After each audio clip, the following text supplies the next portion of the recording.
Para llegar al digestivo, ustedes han visto anatomía, han visto fisiología, han visto fisiopatología, han visto farmacología. Vamos a rescatar lo práctico de todo lo que ustedes conocen. Vamos a avanzar todos, chicos, por módulos. Vamos a ver la parte de esófago, estómago, vía biliar, páncreas, hígado, intestino, pero la patología más frecuente, ¿ya? Cosas que no ven no me interesan. Cosas que estamos viendo todos los días, sí, eso sí lo vamos a ver. ¿Ya? Eso sí lo vamos a resaltar muy, muy bien. Entonces, vamos a ver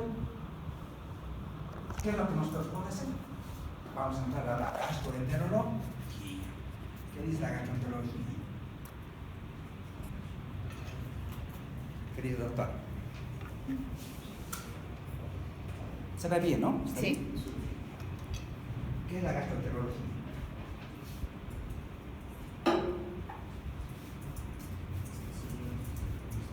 Necesitamos conocer la estructura, sí. Eso ya lo hemos visto en anatomía. La función, sí, lo hemos visto en fisiología, ¿ya?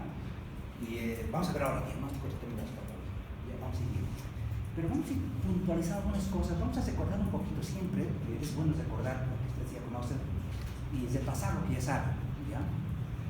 Por ejemplo, si hablamos de la estructura, todo el aparato digestivo va de dónde a dónde. Desde la boca.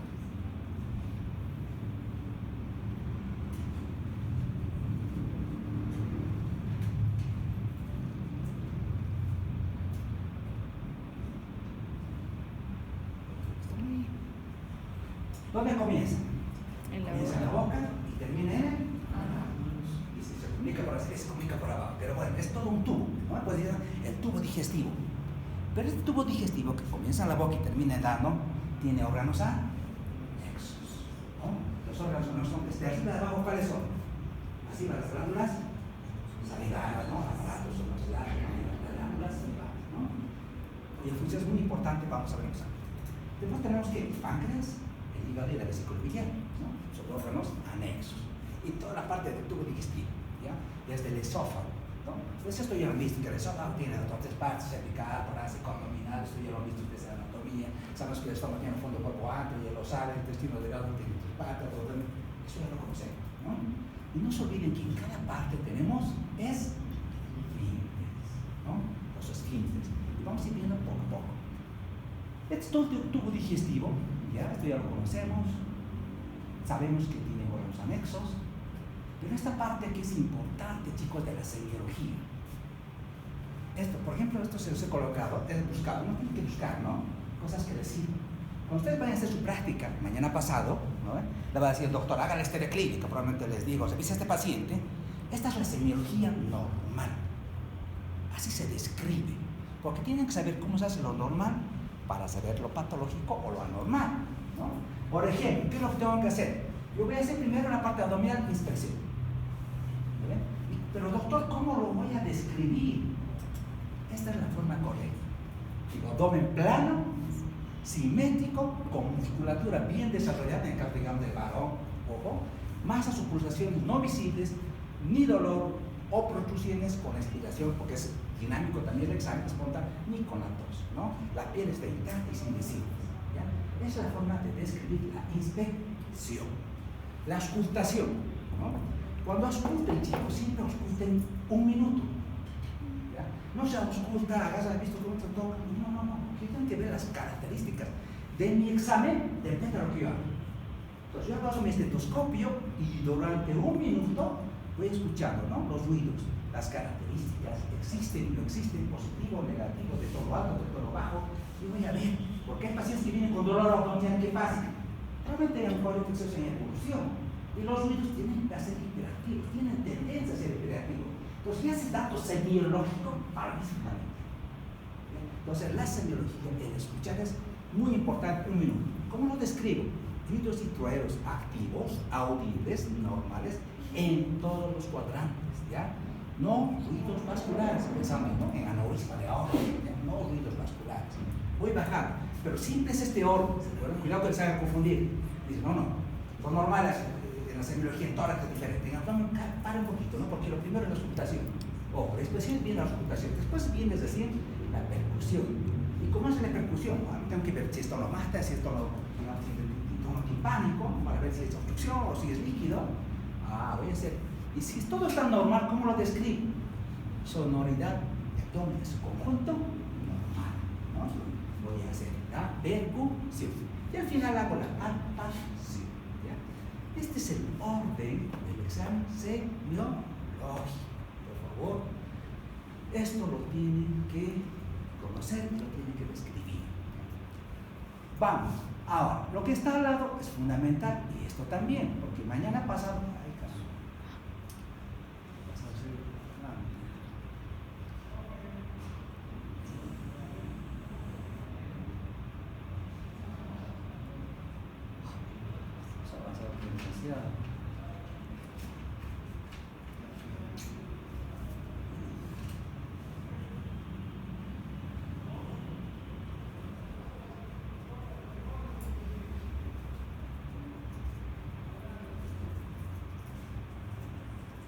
esto será importante que dice. Sí. Claro, si la doctora va a mi consultorio y lo ve al paciente, le digo, doctora, que el examen físico, si no sabe qué está haciendo, no tiene sentido. Por ejemplo, si hay un dolor, la doctora me dice, doctor, hay dolor en fosa ilíaca izquierda, ¿cuál es el diagnóstico? Paciente de 70 años, llega a la consulta por dolor en fosa ilíaca izquierda, cuadro agudo, 24 horas de evolución y fiebre. Diagnóstico. No. Fosa ilíaca izquierda. Fosa ilíaca izquierda. Es la importancia.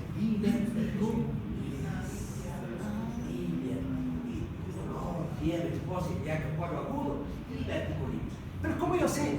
Porque yo sé que en este lado está el sigmoides. Yo sé que, digamos, por epidemiología, que el 70-80% de los divertículos están localizados en el colon descendente de sigmoides. Entonces, cualquier dolor voy a pensar siempre diverticulitis. Ahora, claro, es más fácil si pienso en dolor en fosa ilíaca derecha, apendicitis. Perfecto. Vean la importancia de esta topografía abdominal. La debo conocer. Porque yo cuando escribí a un doctor, a veces, doctora, hay dolor en epigastrio. Doctora, ¿qué órgano se proyecta en el epigastrio? A las 5, doctor, un poquito de hígado, para el lobo izquierdo del hígado, la vesícula, me dirá tal vez el poco de estómago, para el medio del páncreas. Entonces digo, cuidado, pancreatitis, colestitis, colelitiasis. Veremos, ¿no? Entonces, yo tengo que saber de esta señora. Se lo van a preguntar. Ya poco estoy haciendo examen, porque esto se lo van a preguntar en el examen, chicos. Mañana pasado la práctica se lo van a preguntar. Se pasa un poquito de semiología, porque van a pedir hacer el examen, y si no saben esto, estamos fritos. Ya estamos fritos. Bueno, y esto, por ejemplo, usted lo conoce. ¿Qué es esto?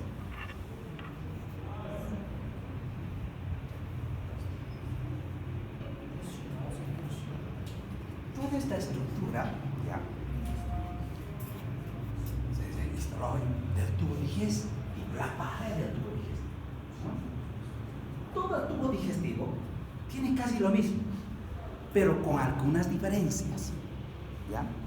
Por ejemplo, todo el tubo digestivo tiene epitelio cilíndrico simple, excepto, preguntas de examen, todo el tubo digestivo tiene epitelio cilíndrico simple, excepto el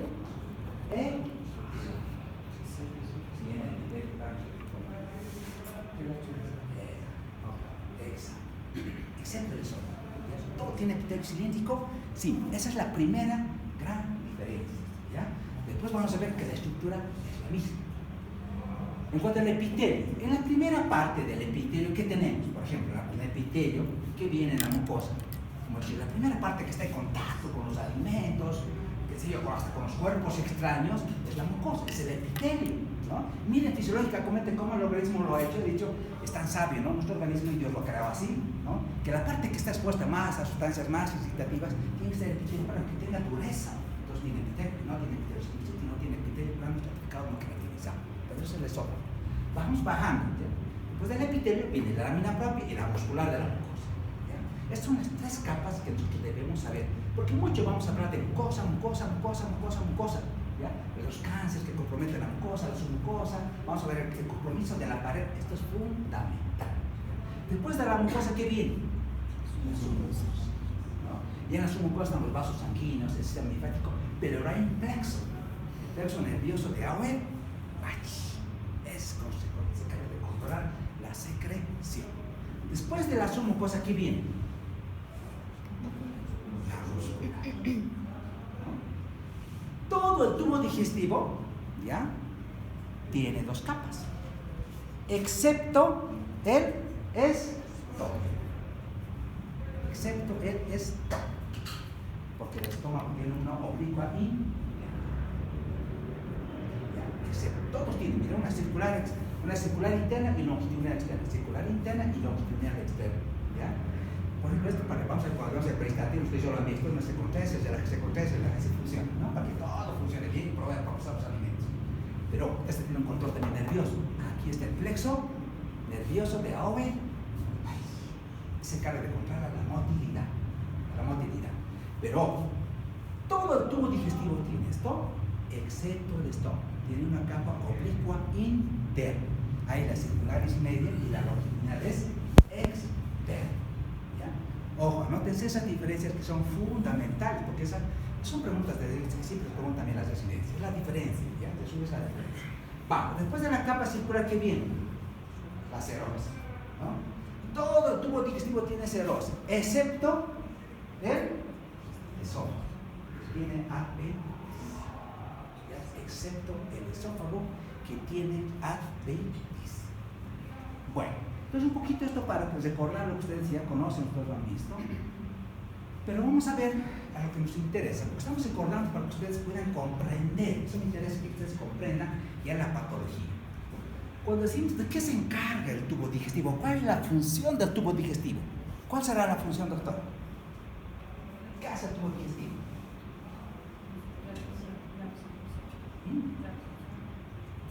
La absorción sí es una función, pero ¿cuál es la función básica del tubo digestivo?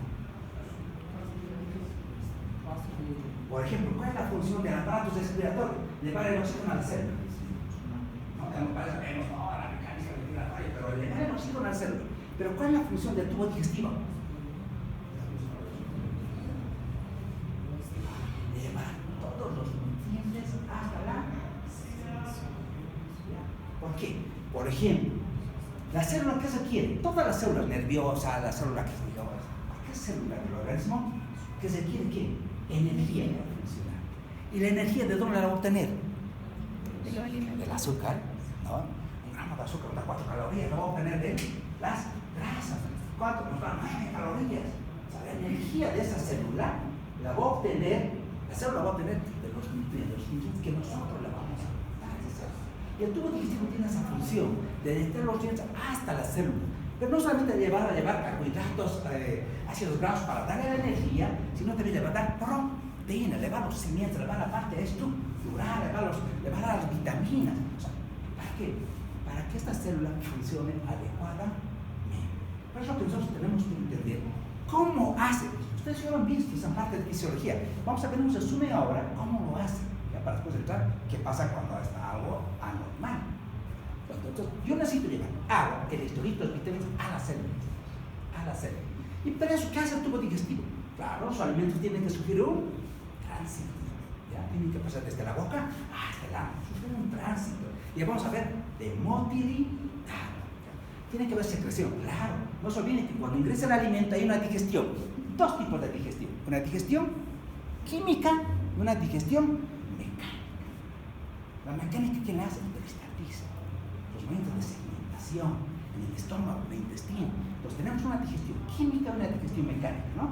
Porque la función principal del tubo digestivo es la digestión. Tiene que digerir. Es decir, los compuestos más complejos, polímeros, los va a transformar en compuestos simples monómeros. Los carbohidratos los va a transformar en glucosa. Las proteínas, que son polipéptidos, los van a transformar en aminoácidos. Los triglicéridos en ácidos grasos y glicerol, y así los va a absorber. Pero esos alimentos que nosotros estamos ingiriendo tienen que ser digeridos. Ahí viene la digestión química y mecánica. Digestión química y mecánica. Y una vez que han sido digeridos, tienen que ser absorbidos. Vamos a ver la absorción. Y para esa absorción necesito un adecuado flujo sanguíneo, si no hay sangre, no hay absorción. Sí, adecuado flujo sanguíneo y después excretarlo. Y obviamente se quiere su control nervioso, que es el necesito auto. Miren, este dibujo les va a ayudar un poquito a ver esa parte que ustedes ya lo conocen.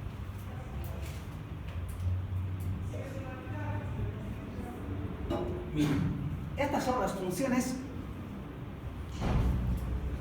que hace todo el tubo digestivo, desde la boca, el estómago, pero algunas ciertas partes, algunas no las hacen. Por ejemplo, vamos a ver la función motora.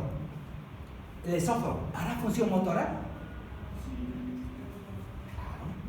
Ahí tenemos el peristaltismo primario y secundario, porque su función es progresar los alimentos del estómago. Esas funciones motoras, pero requiere contracción, requiere motilidad, requiere peristaltismo. Entonces, hay función motora. ¿Hay función secretora? Sí, secreción de moco. Sí, función secretora. ¿Absortiva? No, secretora. La tiene. Perfecto, seguimos bajando. Porque miren, vamos a llegar al estómago. En el estómago, esta función motora, ¿existe? Sí, porque si no hubiese función motora, no hubiera la trituración de los alimentos por el estómago. Porque hay propulsión, retropulsión, propulsión, retropulsión. ¿Por qué? Porque al final, el alimento que ha llegado al estómago se convierte en quimo. Pasaría una sopa en quimo. ¿Cuánto le lleva? 3 sopas. Y una de las cosas tiene que digerir, ¿no? Y sale el quimo hacia el duodeno, ¿no? Pero entonces hay digestión, también mecánica, pero por la actividad motora del estómago. Propulsión, retropulsión. Secretor, claro, porque hay el jugo gástrico hídrico, la pepsina que va a digerir todas las proteínas, ¿no? La función absortiva, un poquito, ¿no? Absorbe principalmente, por ejemplo, el alcohol va a absorber acá, algunas vitaminas, pero principalmente el alcohol se absorbe en el estómago, ¿no? Por eso cuando vamos a una fiesta, ¿qué pasa? Nos dan para degustar saladito, ¿no? Papitas, saladitas. ¿Cuál es el objetivo? Evitar la función del alcohol, ¿no? Mientras más sobrio estés, la dueña te va a seguir dando, ¿no? Más bebida y más bebida. Es evitar la función del alcohol, ¿ya? Porque la alcohol ya se absorbe en el estómago. Entonces, te mantienes sobrio porque te va a ganar siempre, ¿no? Entonces, se absorbe algo pero no, su función no es tan esa, ¿no? Y después la función del torno acá, ¿no? Vamos al intestino delgado. Acá, en el intestino delgado, claro. Tengo que, ojo, en el tubo del primero la función motora, sí. Porque los alimentos tienen que seguir siendo su curso. Vamos a ver si secretora, sí, el intestino tiene glándulas de Lieberkühn que secretan su jugo intestinal, ¿no? Pero ojo, en el duodeno, ¿qué se vierte? ¿Qué llega al duodeno? Todo, ¿no? El jugo pancreático, llega la bilis, ¿no? A través del colédoco, llega la bilis, el jugo pancreático. Ahí empieza la digestión también enzimática. Todas las proteínas que ahora se van a empezar a digerir, pero requieren la presencia de las sales porque las emulsifican las grasas para una mejor digestión, porque sobre una grasa ya emulsificada decía actúa el IMAS. Eso todos sabemos por qué decía actúa el IMAS, ¿no? Antes no, tiene que ser siempre degradadas. El intestino delgado siempre va a absorber, su función principalmente es absortiva, excretora, ¿no?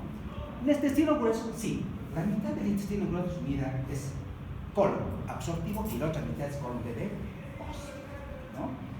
¿Hay motilidad? Sí. ¿Hay secreción? Muy poquito, especialmente secreción de moco por las células calciformes. ¿Por qué?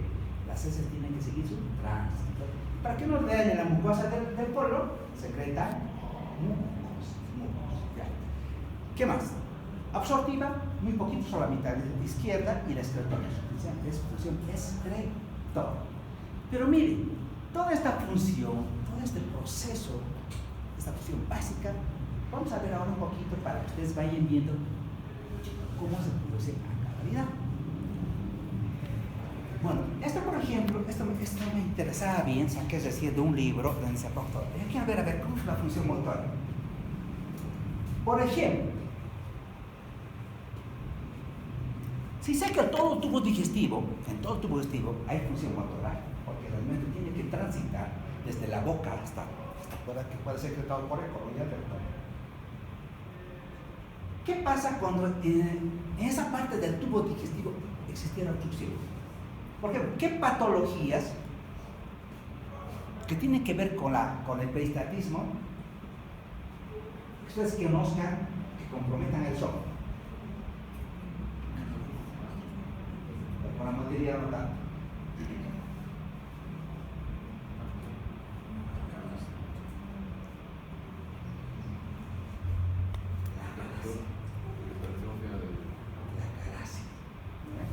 Con esos trastornos de la motilidad del esófago, la parte del esófago pierde la motilidad, ¿no? Hay una contracción de su esófago. Y todos los trastornos motores del esófago que vamos a ver, trastornos motores donde se pierde la motilidad, hay una motilidad a veces hasta ineficaz, que no logra procesar los alimentos. Esos son trastornos de la motilidad, ¿ya? Y uno de los trastornos típicos es la calasia. Vamos a ver. ¿Qué pasa, por ejemplo, en el estómago? ¿Hay obstrucción? ¿Qué patologías podrían dar obstrucción que alteran la motilidad? La digestión mecánica. Por ejemplo, los cánceres de la primera porción del duodeno o de antro. ¿Qué pasa cuando hay un cáncer en el antro? O un tumor que está obstruyendo. Obstrucción al vaciamiento gástrico. Si se obstruye la obstrucción al vaciamiento gástrico, ¿qué pasa con ese estómago? Se dilata, ¿no? Pero él siempre va a tratar de vencer este obstáculo. Y al ver, vamos a ver una dilatación del estómago, ¿no? Normalmente tiene que almacenar 1.5 litros, pero lo almacena hasta 5 litros. ¿Qué pasa con la digestión mecánica? ¿Habrá digestión o no hay digestión? ¿Habrá motilidad? Por eso cuando la doctora, por ejemplo, coloque sonda, doctora, coloque la sonda nasogástrica. Pero doctora, pero aquí hay restos de alimentos. Claro, porque no hay digestión mecánica. Porque ese estómago está tan dilatado, tan crecido, que pierde la motilidad. Claro, ha intentado obedecer esa función, pero como ha sido imposible, porque el cáncer cada vez ha obstruido más la salida de su vaciamiento, entonces el estómago está dilatado. Entonces no hay digestión mecánica ni química. Entonces hay resto de alimentos. ¿Qué pasa con el tubo digestivo? ¿Habrá alteraciones de la obstrucción o no? Las obstrucciones del intestino delgado, borritas, hernias, que obstruyen el intestino delgado, ¿no? Y hay cosas inflamatorias en la enfermedad de Crohn, que va a obstruir la parte distal del hígado distal. Hay patologías que comprometen el tránsito. ¿Y en el recto habrá o no? ¿Qué pasa con el recto? ¿Qué cosas pueden alterar el tránsito normal?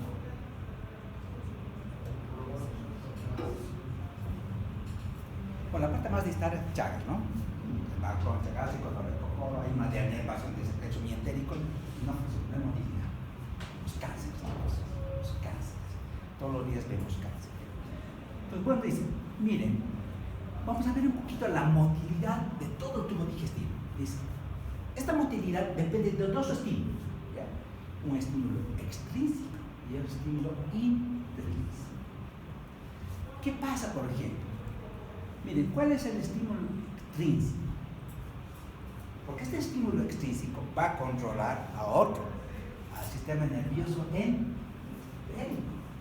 Pero este sistema nervioso extrínseco está dado principalmente por el parasimpático y el simpático. ¿Qué hace el parasimpático en relación al tubo digestivo? Porque hemos visto por fisiología que el parasimpático siempre es digestivo.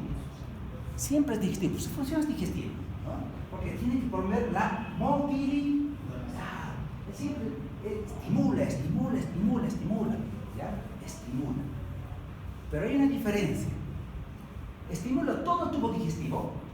Miren, si él no hiciera esta función, no hubiera digestión. Él tiene su, porque ¿quién le inhibe? El simpático. El simple inhibe es el estímulo. El inhibe es el estímulo. Pero una diferencia, ¿qué pasa con los esfínteres?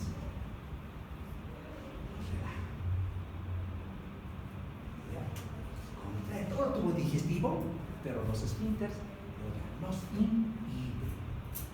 De ahí que nosotros podemos digerir los alimentos, por ejemplo, el estómago, el esófago hace peristaltismo. ¿Qué pasa con el esfínter esofágico inferior? El cáliz se relaja para que el alimento pueda ingresar a él. Lo mismo pasa, por ejemplo, con el esfínter. El parasimpático siempre es excitador, ¿ya? Este es el estímulo extrínseco, pero inhibidor a nivel de los es. En cambio, el simpático, ¿qué es? Siempre es inhibidor. Estos son el estímulo externo que va a controlar aquí al sistema nervioso entérico. Y el sistema nervioso, ojo, este sistema nervioso entérico, hay una cosa que me gustó, que escuchaba. Este sistema nervioso simpático se autorregula, es solito funciona. ¿Ya? Por ejemplo, si ustedes, todo el sistema nervioso parasimpático está dado principalmente por el vago, ¿no? El control está parasimpático, sacro, craneal, pero principalmente el vago. Si hacemos una denervación del nervio parasimpático del sacro, el sistema nervioso del intestino sigue funcionando. ¿Ok? Control autónomo, ¿ya? O propio. Este sistema nervioso entérico, ¿ya? Se controla solo. Pues ahí tenemos el plexo mientérico, el plexo mucoso, que va a controlar no solamente la motilidad, la secreción, la absorción y el flujo sanguíneo de todo el tubo digestivo. Entonces, ese es el estímulo extrínseco, y el estímulo extrínseco viene del sistema nervioso entérico. El extrínseco viene del sistema nervioso autónomo. Estos van a estimular e inhibir, estimular e inhibir. Miren, ¿qué pasa con el sistema nervioso entérico? ¿El sistema nervioso entérico qué es? Es el cerebro, intestino, ¿no? Porque tiene ¿cuánto? 100 millones de neuronas. Pero miren, este sistema nervioso tenemos el de Auerbach, que está entre los músculos, ¿no? Y el de Meister. Pero ¿cuál es la función? Y vamos a ver, ese es el estímulo que va a hacer funcionar de manera interna a todo el tubo digestivo, de manera autónoma. Va a hacer que todo el tubo digestivo funcione independientemente del control autónomo. Independientemente. ¿Qué función tiene el plexo de Auerbach? De él depende la motilidad. ¿Ya? De él depende la motilidad. ¿De qué función tiene el plexo de Meister? Digestivo, absorción y el flujo sanguíneo. ¿Ya? ¿Qué pasa, por ejemplo, con el parasimpático? ¿Cuándo se estimula el parasimpático? Actuando sobre estos, ¿ya?, sistemas nerviosos. Si bien aumenta la motilidad, pero aumenta el tiempo, aumenta la secreción, porque yo necesito jugos gástricos. Aumenta la secreción de sus glándulas. Pero al mismo tiempo, ¿qué hace? Sobre el flujo sanguíneo. Los vasodilatadores. Porque necesito vasodilatar, necesito que a ese tubo digestivo le llegue sangre, porque tengo que absorber. Entonces, miren, motilidad, secreción, absorción y mayor flujo sanguíneo. Y lo contrario hace el sistema nervioso autónomo, ¿ya? Pero ojo, trabajamos sobre esto. Miren este dibujo. Este dibujo, ¿qué les parece?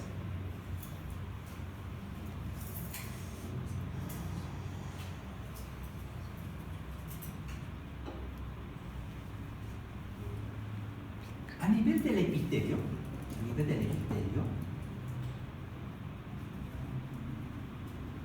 tenemos los receptores, ¿no? Los mecanorreceptores y los quimiorreceptores. Unos receptores de distensión, ¿no?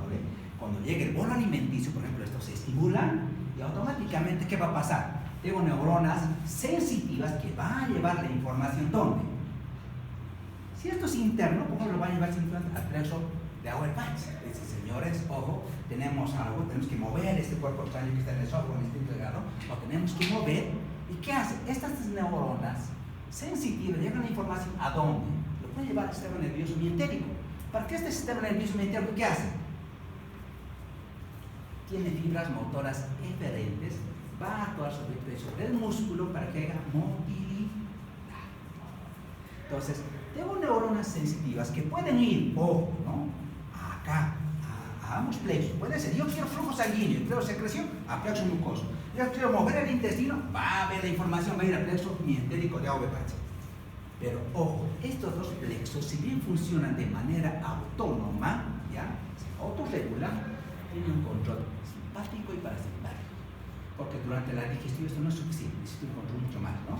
Porque no olviden, para la secreción de los jugos gástricos yo puedo estimular, pero requiero también, porque la vista, el oído, el olfato funcionan, y necesito siempre el sistema nervioso parasimpático para mayor secreción y mejor digestión.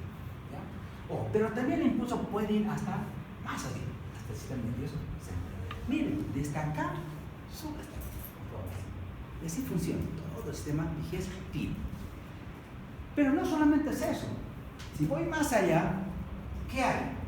Hay unas células especializadas en el tubo digestivo. Estas células especializadas se llaman las células intersticiales de Cajal. ¿Ya? Ustedes han escuchado esto. Estas células son como las células marcapasos que existen en otros dinosaurios. Estas células marcan el paso, marcan el ritmo de motilidad, de cristallismo, porque la motilidad no es arritmo, es el ritmo, tiene un ritmo, no es arritmo. Pero ¿quién controla estas células intersticiales de Cagar? ¿Ya? O estas células intersticiales de Cagar están en el músculo liso.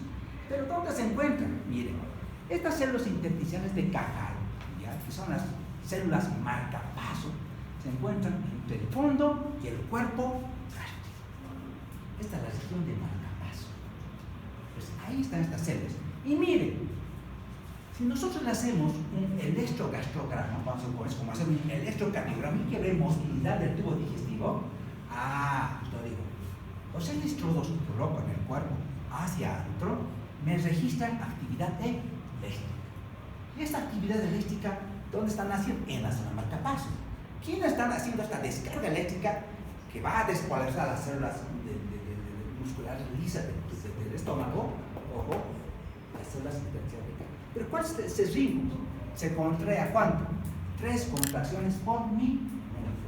¿Ya? De ahí que, digamos, motor.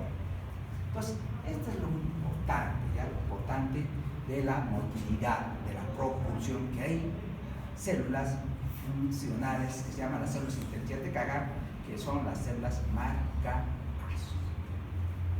Ahora, los patrones de motilidad, el tubo digestivo tiene 2 tipos de movimientos, ya lo saben, los propulsivos y los de mesa.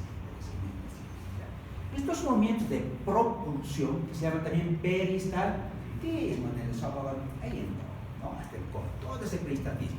O sea, hay 2 tipos, uno de propulsión, ¿ya? Por este movimiento de propulsión o peristaltismo, tiene una ley, ¿no? Ustedes saben, la ley de Lindes, ¿qué dice? Que las contracciones siempre son en dirección oral. Siempre le llevan la ley del intestino. Dice, doctor, las sumas del reflejo peristáltico más el movimiento peristáltico en sentido oral anal se conoce como la ley del intestino. Siempre va en sentido distal, hacia abajo. O eso está a cargo del plexo mientérico de Auer, ¿no? Pero hay una frecuencia, hemos dicho, en el estómago, estas 3 contracciones por minuto. ¿Y qué pasa en el intestino? Por eso cuando yo escucho tiempo de actividad, ¿no? Por ejemplo, este peristaltismo, estos movimientos, pero en el intestino, aparte de haber propulsión, hay otros movimientos, que se llaman movimientos de segmentación o de mesa. Estos movimientos de segmentación, en el duodeno y ayuno se colocan 12 por minuto, en el interior 8 o 9 por minuto. ¿Por qué es importante este movimiento de segmentación? ¿Qué función tiene? Es un movimiento segmentar, ¿no? Dividir los objetos, fragmentarlos en compuestos más simples, mucho más simples, ¿no? Y ponerlos en contacto con la pared para una mejor absorción. Entonces, los fragmentan y eso nos permite mayor absorción. Estos son los 2 tipos de movimientos, pero hay un movimiento que es importante, el complejo motor migratorio. Lo otro ocurría, los movimientos de propulsión y de segmentación ocurren durante el periodo digestivo. ¿Ya? En cambio, este movimiento, el complejo motor migratorio, es interdigestivo, ocurre no durante el digestivo, pues se llama interdigestivo. ¿Qué función tiene? La limpieza del tubo digestivo. ¿Qué pasa cuando la doctora, por ejemplo, de manera accidental, se ingirió un alfiler? ¿Qué creen que pasa? Una moneda. ¿Qué creen que pasa con ese cuerpo extraño? ¿Qué creen que pasa? ¿Complicaciones o no? Sí. ¿Qué doctor? ¿Hay complicaciones? ¿Perforaciones? ¿Cómo es, doctor? ¿Qué pasa con ese cuerpo extraño? Por ejemplo, yo me ingirió una moneda o un alfiler, qué sé yo, hasta las rampas. ¿Qué pasa con ese cuerpo extraño? ¿Ocasionará complicaciones o no? ¿Qué dice? No. No todos los días en el hospital vienen, ¿no? Primero cuerpo extraño, hueso de pescado, por eso ya no hay nada, pero ¿Qué pasa con esto de las monedas, de los alfileres? Chicos, el organismo es tan sabio. Y si uno entiende que soy claro, por ejemplo, si yo tengo neuronas sensitivas, ante una amenaza, ¿qué va a hacer la doctora? Si yo, por ejemplo, le estoy pinchando con una aguja, ¿qué va a hacer la doctora? No se va a retirar. No va a decir, doctor, a ver, píncheme nomás, ¿no? No, es imposible. Entonces, el cuerpo es lo mismo. Como tienes neuronas, cada vez se van alejando. Se van alejando. Y entre esta es como contracción de la Miren, uno dice, pero ¿cómo han pasado todos los esfínteres? El píloro, el esfínter, han pasado todos los esfínteres y los han estudiado. Y hacemos un control radiológico, ¿no? Al día siguiente, a las 24 horas, y vemos cómo la moneda va migrando, ¿no? Intestino, ya está doctor de intestino delgado, ya ha pasado a intestino grueso, allá afuera, listo, no pasó nada. Los alfileres, uno pensaría que la aguja, por ejemplo, podía perforar, ¿no? Pero no va a perforar, es filoso, ¿no?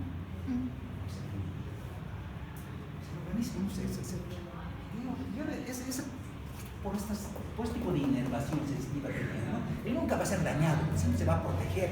Entonces va como que, hasta miren, se relaja y pasa ese cuerpo externo y se elimina. Se elimina monedas, se elimina todo. Monedas, es difícil, ¿no? El otro día un paciente, doctor, asustado, ¿no? Dice, doctor, me he tragado una pepa de durazno. Tranquilo, no pasa nada, y le hacen radiografía, ¿qué vas a ver en la radiografía? Una pepa de durazno, no pasa nada. La fuerza, imagínense. ¿Cuánto es el pH del estómago? Es un pH ácido. ¿De cuánto? Vamos, doctora. Una 3.5, ¿no? Pero en general 2.0. Es un pH ácido.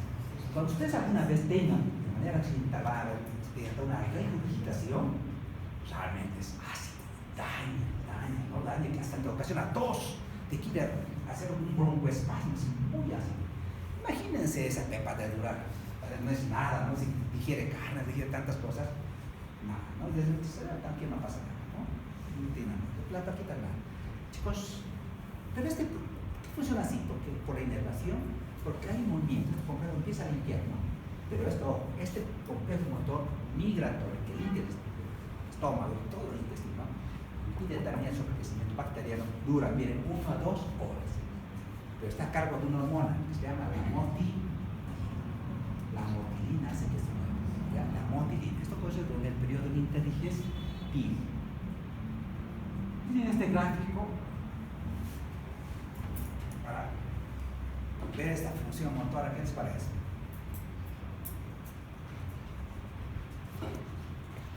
Esto es hecho para ustedes, ¿no? No hay en otros lugares, ¿no? ¿Cómo tiene que trabajar? O sea, no es, si no, yo vendría a ser controcopio, yo trabajo en la ciudad, entonces, estamos asumiendo de todo lo que pasó, ya con la motora, con la estructura, con el cristalino, con el tipo. Todo un resumen de la motilidad. Claro, para la próxima clase ya tienen que saber, ¿no? Hoy mismo se puede pasar, voy a subir a la Moodle y usted lo va a poder ver. La cosa es que lean, a mí me interesa que conozcan. Esto no es para mí, la información es para todos, la tenemos que compartir. ¿Qué gano yo, por ejemplo, con tenerme a mí? No me sirve, ¿ya? Lo importante es que ustedes aprendan. Entonces necesito, doctor, sí, mire, ¿cuánto almacena el estómago? 8.5 litros. Hay movimientos, ¿cuánto dura? 3 contracciones por minuto. ¿Cómo se produce la bomba pilórica, el vaciamiento gástrico? Esto es fisiología que ustedes ya la conocen, ¿ya? Pero es un resumen para que ustedes la repasen un poquito. No vamos a perder, pero para que la repasen, ¿ya? Miren, la función secretoria, ¿no? En la función secretoria tenemos todas las glándulas anexas y las glándulas propias del tubo digestivo. Si vemos esta función secretoria, claro, porque esto me permite, ojo, hacer la digestión química de los alimentos. Pero cada parte del tubo digestivo produce una cierta cantidad, ¿no? Miren, si vemos la saliva 1000 ml y el pH de 6 a 7, las glándulas esofágicas, las glándulas gástricas producen, las glándulas de Liebig-Brun, todos producen, ¿no? Y miren las glándulas de Brun. ¿Cumplen una función importante en las glándulas de Brun? Sí, porque las principalmente producen bicarbonato. Por eso su pH es alcalino, de 8 es más alcalino, de 8 a 8.9. ¿Pero por qué será alcalino? Claro, él tiene que neutralizar al quimo ácido. Tiene que neutralizar porque el quimo ácido va a dañar. Y además, en un medio ácido, las enzimas que llegan del páncreas no actúan. ella es actor medio alcalino. Entonces, todo tiene, el jugo pancreático tiene bicarbonato, la bilis tiene bicarbonato, la saliva tiene bicarbonato, las glándulas de Brunner producen bicarbonato, cuya función principal es neutralizar alquimo ácido del estómago. ¿Ya? Esa es su función principal. Pero miren la cantidad de secreciones que se producen y el pH. ¿Ya? Secreciones y pH, secreciones y pH. En resumen, la primera va a repasar un poco para la próxima clase. Y miren, esta es la composición que tiene, ¿no? Cada glándula produce el jugo, la glórica, las de Brunner, las enzimas, ¿no? En cada parte, cuando veremos la parte de patología del tubo digestivo, vamos a decir un poquito de fisiología, ¿ya? Porque, por ejemplo, en el caso de la pancreatitis, a mí me interesa cómo se produce, vamos a ver cómo se produce esa activación de la tripsina, ¿no? Porque la tripsina se activa de manera prematura y va a ocasionar pancreatitis. Normalmente la tripsina, ¿dónde se tiene que activar? ¿En el duodeno. En el duodeno. Pero hay una enzima que la activa, la enterosina. Ella activa la tripsina y la tripsina actúa al resto de las enzimas, ¿no? Primero ya se activa. Pero eso obviamente vamos a ver un poquito en cada parte algo de fisiología para que ustedes puedan comprender la patología. Pero en general necesito que se pasen esto, ¿ya? Secreción, composición, todas las glándulas, ¿no? La función absortiva. La principal función de absorción la vamos a realizar en el intestino delgado, pero este intestino, ojo, tiene una estructura y una superficie de 250 metros como una cancha de tenis.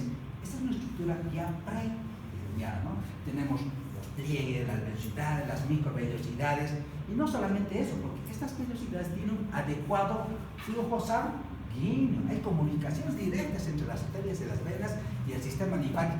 No se olviden que todos los alimentos acá en el intestino se van a absorber. Los mecanismos, ustedes ya lo mismo, lo vamos a repasar cómo son los mecanismos, pero miren cómo los alimentos pasan hacia el sistema venoso, porque todos los alimentos, una vez absorbidas, van a pasar a través de la vena porta. Pero hay compuestos cada vez más simples, ¿no? Ya como azúcares, por ejemplo, los carbohidratos, el 80% los vamos a observar como glucosa, el 20% como galactosa y fructosa. Las proteínas son compuestos simples, vamos a observar como aminoácidos, ¿ya? Las grasas, los ácidos grasos y glicerolos, ácido de carbohidratos, proteína larga, las vamos a observar. Pero todos esos nutrientes van a pasar al sistema venoso y algunos los ácidos grasos de cadena larga van a pasar directamente al conducto linfático, conducto torácico, la circulación sistémica, ¿no? Para la nutrición. Entonces, pero ojo, ¿no? Y vamos a ver qué pasa con este flujo. Pero yo necesito un adecuado flujo sanguíneo. Por ejemplo, hay una enfermedad que se llama la enfermedad celíaca. Atrofia de las velocidades. Si hay atrofia de las velocidades, ahí tenemos problemas de mala función, ¿no? La intolerancia a la lactosa, la enfermedad inflamatoria intestinal, la enfermedad de Crohn, la tuberculosis, comprometer la absorción. Y estos pacientes, por ejemplo, un dato fundamental es cuando baja la albúmina. Si yo veo laboratorio y la albúmina está en 2.2, mujer, joven, pérdida de peso, su albúmina baja, enfermedad inflamatoria intestinal. Hay problema de absorción. Inmediatamente le pido otra proteína fecal, ¿no? Pero ojo, ¿no? ¿Por qué? Porque hay atrofia de la absorción. No hay proteínas, no, bajan las albuminas, ¿no? Y es un factor fundamental.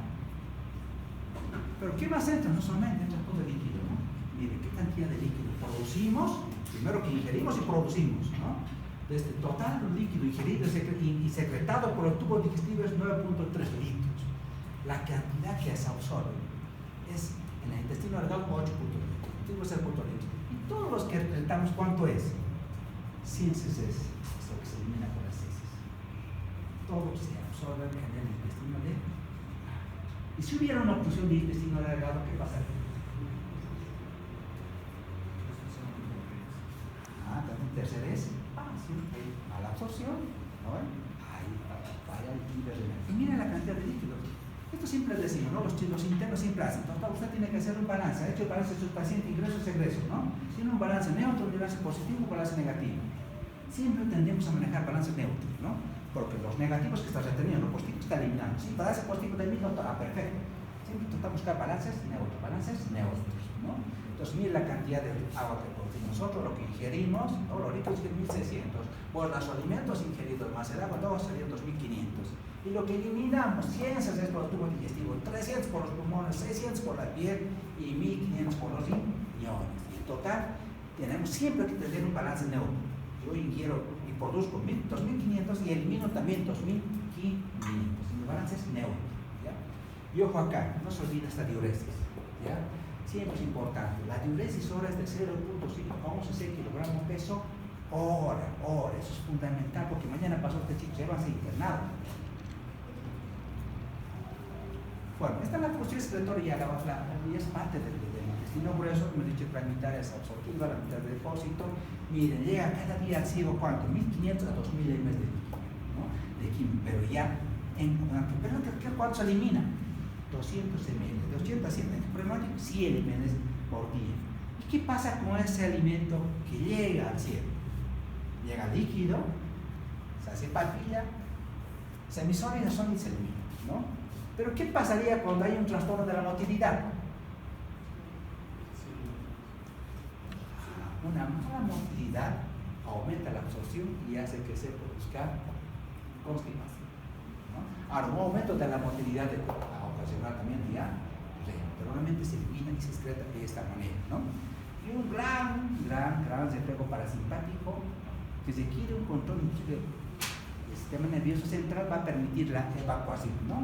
El reflejo de la defecación, ¿no? Que todo el contenido del colon descendente, el resto, lo vamos a expulsar con este reflejo parasimpático, pero controlado por el sistema nervioso parasimpático sacro principalmente. Pero hemos dicho que todo tubo digestivo necesita un adecuado flujo sanguíneo. ¿Y el flujo sanguíneo del tubo digestivo cómo se llama?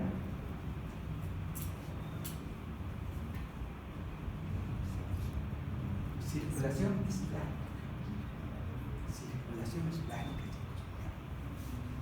Bien, entonces, ¿esto yo debo saber? Sí, esto ya lo saben. Pero es importante, miren, ¿cómo está ligado todo el tubo digestivo? Incluido el hígado y el páncreas. Todo el flujo sanguíneo, incluido el hígado y el páncreas. A través de la aorta tenemos el tronco celíaco, ¿qué va a pasar con el tronco celíaco? ¿Va a dar qué?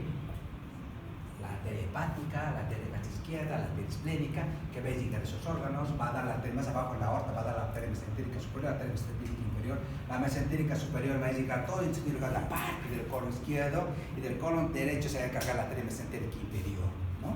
Pero todo el tubo digestivo está ligado con estas arterias, tronco celíaco más estas arterias. ¿Y la sangre cómo se torna? Toda la sangre retorna al hígado a través de aquí, principalmente de la vena, ¿ya? Va a llegar al hígado y a las venas suprahepáticas. Esto es importante porque cuando veamos un poco de patología hepática, vamos a ver la importancia de la hipertensión portal. ¿Qué pasa con la hipertensión portal? ¿Qué pasa con la cistosis? ¿Qué pasa con esta vena? ¿Qué pasa, por ejemplo, el hígado? El paciente que tiene cistosis, a medida que hay mayor fibrosis, hay más hipertensión portal. Si hay más hipertensión portal, hay más esplenomegalia. Y si, miren, si yo sé esta anatomía del flujo sanguíneo portal, voy a entender las complicaciones. El paciente con cistosis, una complicación es la hemorragia digestiva, ¿ya? Pero esta hemorragia digestiva, ¿qué pasa? El estómago viene una vena, las venas esofagogástricas. Esas venas esofagogástricas, ¿dónde trenan? En la vena porta, ¿ya? ¿Qué pasará si hay hipertensión portal y el flujo de la vena porta está alterada? Entonces hay un flujo retrógrado, porque el flujo no puede ir de manera normal, fisiológica, hacia el hígado o pasar el hígado. Entonces retorna, hay un flujo retrógrado. Al haber un flujo retrógrado, ¿qué hay? El vaso crece y hay esplenomegalia. ¿Y qué pasará con esas venas que normalmente son afluentes de la vena porta? Las esofagogástricas se dilatan, se hacen varices, ¿ya?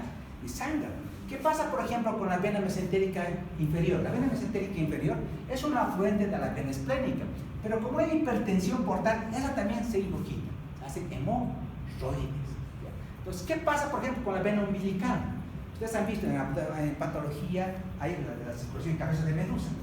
¿Por qué la circulación en cabeza de medusa?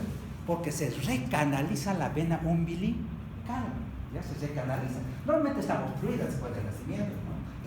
Pero se recanaliza. Entonces ustedes van a tener circulación en cabeza de medusa. ¿Todo dónde? Por problemas de hipertensión circulación por tacto. Entonces todo es incorrigible. Y al final hay colaterales, ¿no? Pero es importante, vamos a ver esto, el flujo sanguíneo importante. ¿Cómo está estructurado? ¿Cómo le llega a la sangre? Vamos a ver patología que tiene que ver con esta circulación por tacto. Todo el control, obviamente el control hormonal, tiene que ver con la gastrina, la colecisticolina, la secretina, el poliferol y la motilina, ¿no? La gastrina que va a estimular la secreción de progástrico, ¿no? Hay toda la gastrina, ¿no? La colecistoquina que hace, la presencia de alimentos en el duodeno que hace que se libere la CCK, la colecistoquina. ¿Qué va a hacer la colecistoquina? ¿Qué hace fisiológicamente? Llega alimentos con alto contenido de grasa al duodeno y se libera inmediatamente la CCK. Esa factor a nivel de la vesícula hace que la vesícula se contrae la vesícula a vaciar su contenido. ¿Por qué? Porque yo organismo necesito sales biliares para digerir las grasas, ¿no? Antes que mi limpasa actúe. Entonces se vacía la vesícula y al mismo tiempo la CCK relaja el esfínter lo relaja, lo abre para que llegue algo de la bilis y me permita digerir las grasas. Entonces, la secretina también, la secretina, por ejemplo, llega alimentos al estómago. Claro, yo necesito bicarbonato, necesito todas las enzimas para digerir todos los alimentos. Entonces, esta secretina va a estimular que el páncreas libere su jugo pancreático, sí, con el bicarbonato, pero principalmente en las enzimas que son digestivas. Y me van a permitir, claro, con pH alcalino, ¿no? El péptido sí me estimula la secreción de la glucosa, pero también, ojo, este péptido un poquito actúa controlando el vaciamiento del estómago junto con la CCK y la secretina. Y la motilina me da motilina. Pero no solamente funciona así, tenemos otros reflejos gastrointestinales, ¿no?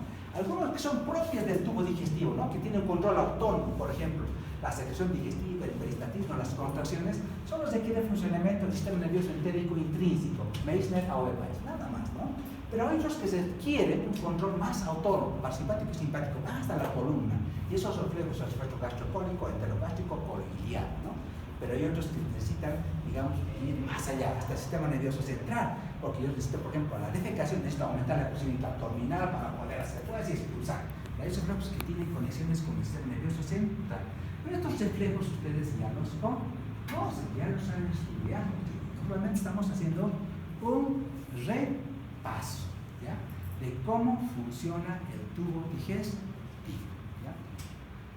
Hasta acá es un repaso. ¿Qué hora tenemos?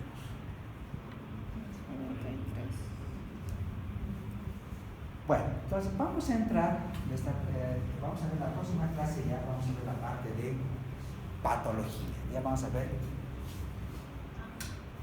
disfagia, ¿ya?